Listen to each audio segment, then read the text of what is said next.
So, good morning, everybody. Welcome to the Acer Team Story Cup. I'm Rifkin, and today you're blessed with not a solo cast, but a duo cast, as Zombie Grub joins me. Say hello, Zombie Grub. What's up, guys? Alright, well, getting into this, spawning here in the top right corner of the map, in this first match of the day between Quantic and Mouz, representing Mouz Sports, it is the Red Zerg Vortix.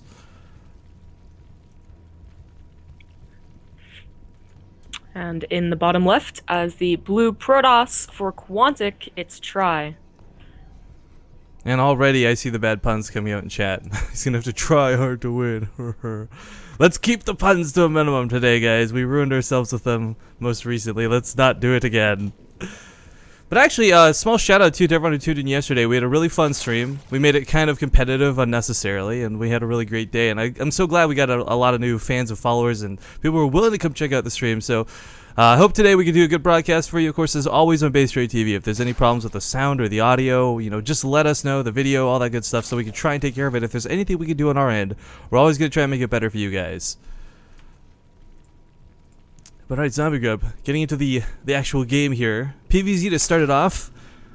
I don't know. We talked a little bit before the game started how everything's kind of blind pick. You don't know who your opponent is. I really like them blanketly sending out Vortix. I really feel he's just that one player who, he might not have the specific sniping skills as others, but he's really good just kind of blanketly all around. So not knowing who Quantic's going to send out, I think it's a great way to test the water. But the question they have from Quantic is, Try is one of their new members. You know, you've got Phoenix, you've got Gamja, you've got Hyun, you got these people that we've seen multiple times before in the past, not just in the Team Story Cup, but between Clan Wars and Zotac Cups. You know, starting off with one of the newer folks. What are your thoughts on this? About Try, about sending out Try? Mm-hmm. Like I said before, it's a good opportunity to get out your new names. And it's like low-key enough where they're probably not going to feel that pressured, but it's still a big enough deal that they're getting experience in Clan Wars and getting their name out there. So it's a really good option for Quantic, who's already going to be in the top 4. For Mouz, Vortix is like their, I guess, by now he's probably their second strongest. Well, no, he's probably their first strongest. Yeah. Well, I don't know. Did you see Lucifer yesterday? He had like this really strong 3-0 going. I don't know. Maybe Mana is better, but technically, like on paper, or Lucifer rather, technically on paper, Vortex, got the farthest in WCS, and that's like usually the way that you, I guess that's supposed to be the way that you judge someone's skill. That's a fair point, yeah. Yeah. How many points you've accumulated?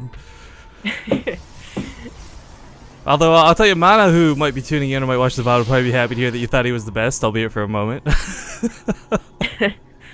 I guess so. But no, Vortex is, I guess if he is the best, if we're going off WCS points, then they're just, they're trying to, put their most solid, because I would describe Vortex as really solid. Not that he, like, gets games because he's really, really weird. So putting out your solid player first and then telling him, like, okay, it's a new guy, don't lose to Cheese, and then just playing, getting the mid-game is, probably their best bet to make sure that Vortex doesn't die to just some silly thing.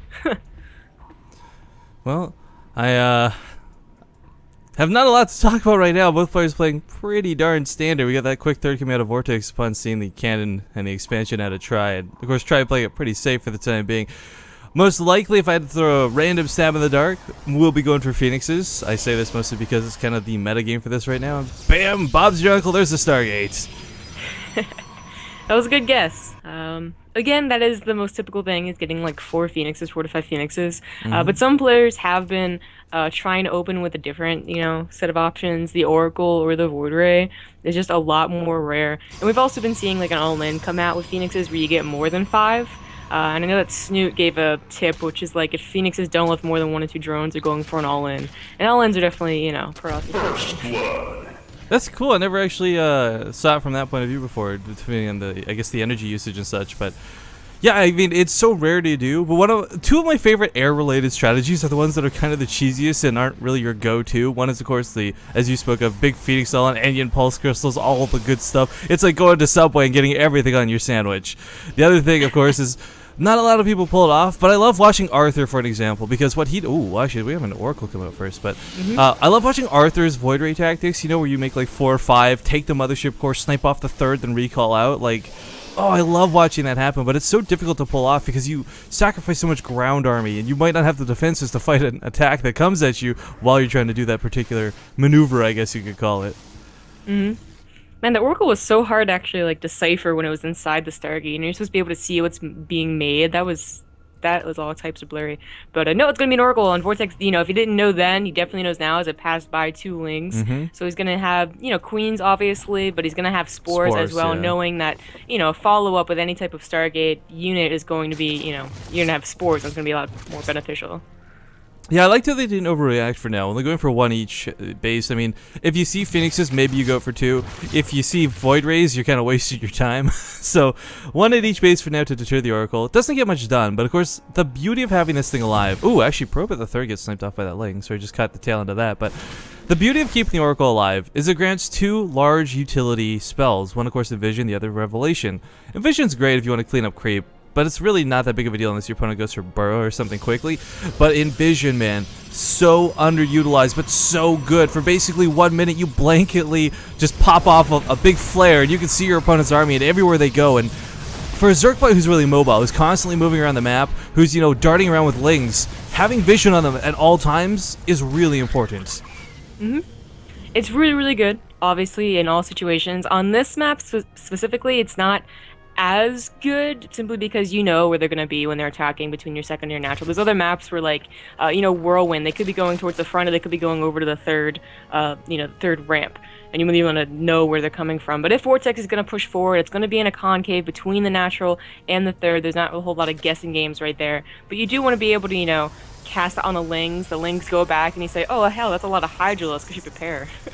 Well, I'm actually getting kind of excited. We see the continued Void Ray production, and maybe we're going to get that base snipe that I was so giddy about moments ago. I don't know why. I hate watching that. You might like it. Whatever, Zombie Grub. Oh my god. I love, okay, because here's the thing, right? Like, you use recall, and at the moment, the way everyone seems to use recall is this really cheeky, like, get out of jail free card. But, like, when you use a recall in that sort of fashion, it's like this tactical manner. Like, you're actually utilizing it with thinking 5 steps ahead instead of just, oops, I'm in the wrong spot of the map. Better recall. Whatever. No, I feel like the first person did it. It was just like, oh, it's so good. And it's like kind of like you get away free or whatever. It's whatever. But Vortex, I mean, there's not a decision, you know, do I go and snipe the lair? Do I try and defend this gigantic Ling Hydra attack? And he's probably going to be a little bit worried about this attack, so we won't be seeing that anytime soon. Well, the nice thing, too, is with this amount of Void Rays, he can actually take on this smaller amount of Hydralisks, but he's got to chew through those Lings first. And, of course, the last thing he wants to do is eat the Hydralisk shots. Looks like some good force fields will go down. He's going to get quite a few of these Hydralisks, actually. And the Void Rays, they prismatically align, but as Grubby taught us, it doesn't matter that it doesn't do bonus damage. It strikes fear into the opponent's heart. Exactly. It was actually completely useless. Sometimes you see Roach Hydra and then it's a little bit useful, but now against Ling Hydra, completely useless. High Templars are being warped in. I believe they will be turned into Archons. Might be saving them up for the Storm that's a long, long way up. Charge is also going to finish very soon, and that's going to be so helpful. Ooh, he's got to be The careful. Zealots on top of Hydralisk are good, but he loses 1 Void Ray. He has no more popping out. He just, I don't know if he's forgotten about it or... Cannons are coming down. If he's got a couple more force fields on him, he can certainly hold this position, no problem, but he's out of sentries, he's out of force fields. Cannons are rather desperate at this point. They're not going to get a whole lot done. Mothership Core going to come in. No energy for a photon overcharge just yet, so he probes are going to be pulled, but it's a choke. He's pulling probes into a choke versus Hydralisks. You never want to do this. But of course, desperate times call for desperate measures. Bam! Goes the overcharge. Will this be enough to hold? I don't know. There's so many Lings. There's so many Hydralisks. It looks like he's just going to pull off and go towards the third base instead. Not bad. I was really expecting him to go towards that third. He had defenses at the third, then he had the Mothership Cannon at the third. Oh, so Storms are seconds away, though, Zombie Grub. Storms are about to kick in about 10 in-game seconds, but the Templar go down. Oh, no! That would have been really nice. I mean, that huge clump of Hydralisks would have gone down to, you know, 3 Storms or whatever, but not going to happen. And Try, he lost his natural pretty much. Now he's going to lose his third economy. 2 Void Rays, not going to be enough for this at all. And he'll probably have the GG. Yeah. There we go. And that's the risk I was talking about. You just don't have a ground army if you go for that composition, but... Alright, quick first game. But that'll put Vortex, of course, and Mouz up 1. Actually, I gotta go update those scores.